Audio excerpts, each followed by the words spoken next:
Hello दोस्तों। आज हम आप लोगों के बीच एक महत्वपूर्ण और एक बहुत ही छोटा टॉपिक वैक्यूएल यानी राजधानी बताने जा रहे हैं। इससे पहले जितने भी आप लोग हमारा वीडियो देखे होंगे कोस्का से रिलेटेड वीडियो होगा, और आज भी हम कोस्का से रिलेटेड वीडियो बना रहे हैं, आप लोगों का बता रहे हैं। और टॉपिक का नाम है राजधानी।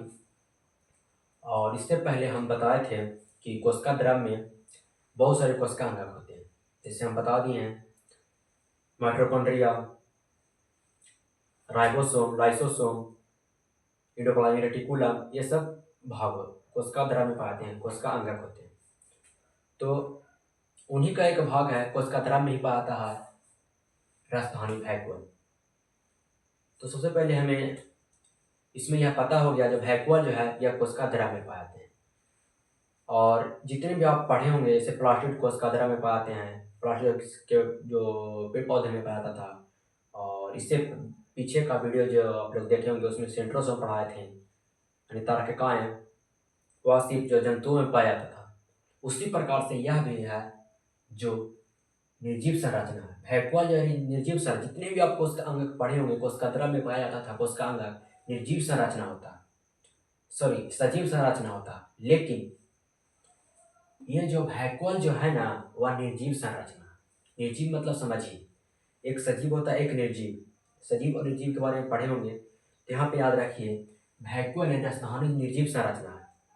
जितने भी आप कोशिका अंग पढ़े होंगे कोशिका द्रव में पाया जाता होगा वो सभी का सभी सजीव संरचना था। लेकिन यह एक ऐसा कोशिका अंगक है जो निर्जीव संरचना है। सबसे पहले याद रखिए कि यह जो है एक निर्जीव संरचना है, और यह पेड़ पौधे में ज़्यादा पाए जाते हैं, जंतुओं में कम मात्रा में पाए जाते हैं।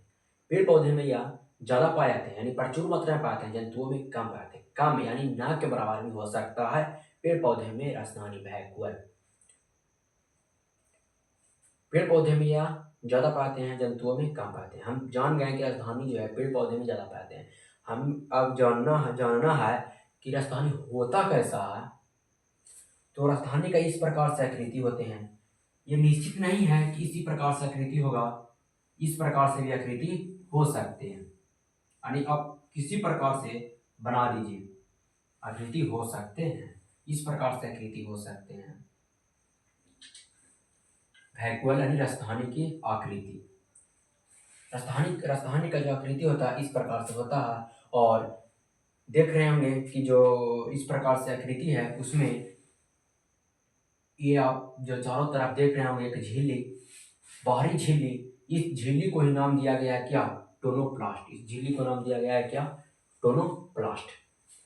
ध्यान दीजिए, यह कोशिका, याद करिए शुरू से, यह जो है कोशिका द्रव में पाए जाते हैं, यानी कोशिका अंगक है, कोशिका द्रव में पाए जाते हैं, यह कोशिका का एक अंगक है। और यह इनकी जो बाहरी झिल्ली होता है उनको टोनोप्लास्ट कहते हैं। और यह एक निर्जीव संरचना है, और पेड़ पौधे में प्रचुर मात्रा में पाए, जंतुओं में कम पाए जाते हैं। इतना आप याद रखना है। और सुनिए, जैसे हम बताएं कि पेड़ पौधे में प्रचुर मात्रा में पाते हैं और जंतुओं में कम मात्रा में पाते हैं।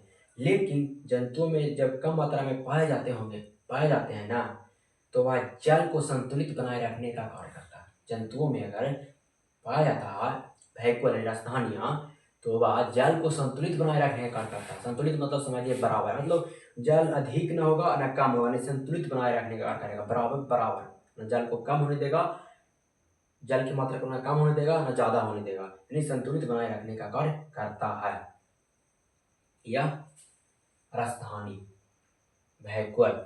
किसमें? जंतुओं में। और एक कोशिकीय जीवों में राजधानी यानी वैक्यूअल का काम है क्या कि एक कोशिकीय जीवों में जो राजधानी है संकुचनशील होता है, संकुचितशील होता है। और यह जो बाहरी अवशिष्ट पदार्थों को संग्रह कर बाहर निकालने का काम करता है। एक कोशिकीय जीव जैसे प्रोटोजुआ हो गया, उसमें होगा यह प्रक्रिया। इतना ही इसमें, तो इसमें जो सवाल थे पूछे जा सकते हैं वैक्यूअल में, आप इतना ही याद रखिए। और एक लाइन में जितना ही पढ़ा है उससे याद रख करिए। देखिए हम पढ़ा है कि राजधानी जो होता है या कोशिका द्रव्य में पाते हैं या कोशिका अंगक है निर्जीव संरचना, और ये पेड़ पौधे में अधिक मात्रा में पाते हैं और ये जंतुओं में कम मात्रा में पाते हैं। और ये जो बाहरी झिल्ली होता है उसको टोनोप्लास्ट कहते हैं, और जो क्या होता है अर्धपरागम होता है। ये याद रखिएगा, ये जो टोनोप्लास्ट है ना अर्धपरागम होता है। अर्धपरागम मतलब समझिए कि कुछ पदार्थ मतलब झिल्ली के अंदर आ सकता है, कुछ पदार्थ नहीं आ सकता है। मतलब कुछ ही, जैसे कोशिका झिल्ली में आप लोग पढ़े होंगे कि कुछ ही पदार्थ को कोशिका झिल्ली के बाहर अंदर आ सकता है, कुछ ही पदार्थ मतलब अनुपयोगी पदार्थ को अंदर आ सकता है, अनुपयोगी पदार्थ बाहर आ सकता है। यानी कुछ ही पदार्थ अंदर आ जा सकता है, पूरा पदार्थ को नहीं। उपयोगी पदार्थ को ही कोशिका झिल्ली के द्वारा कोशिका में प्रवेश करेगा और अनुपयोगी पदार्थ बाहर ही रह जाते हैं। यानी उसी को अर्धपरिगम कहता है, यानी कुछ पदार्थ अंदर आ सकते हैं, कुछ पदार्थ बाहर जा सकते हैं। इसी को बोलाता है अर्धपरिगम। पूरा का पूरा पदार्थ नहीं आ सकता, नहीं जा सकता।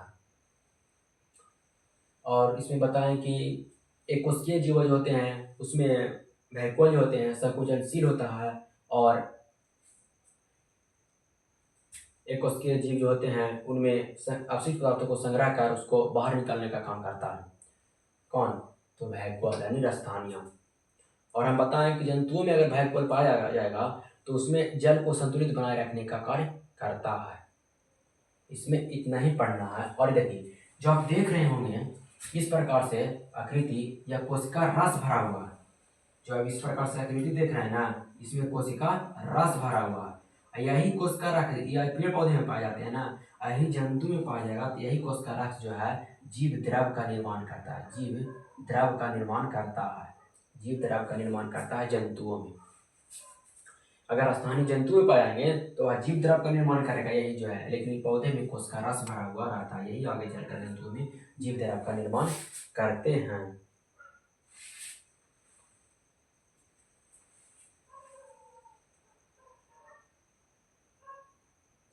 और इसमें पढ़ना होता है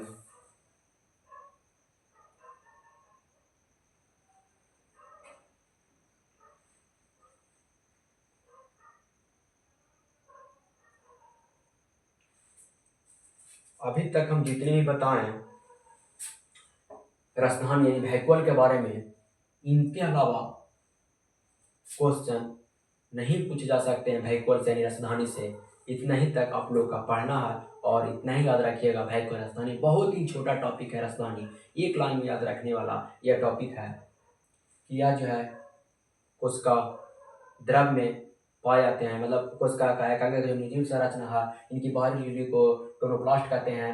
और यह जो अर्धपरिगम होता है, इनमें जो कोशिका रस भरे होते हैं, ये आगे चलकर जंतुओं में जीव द्रव का निर्माण करते हैं। यह जो जंतुओं में जल को संतुलित बनाए रखने का कार्य करता है। और यह हम पढ़ाएं कि और यह जो एक कोशिकीय जीव होते हैं उनमें अपशिष्ट पदार्थों को बाहर निकालने का काम करता है। एक कोशिकीय जीवों में जैसे प्रोटोजुआ हुआ, उसमें संकुचनशील होता है। इतना ही बात को हम बताएं, और इतना ही बात को आप लोग को याद रखना है। तो चलिए अब हम मिलते हैं अगले वीडियो में।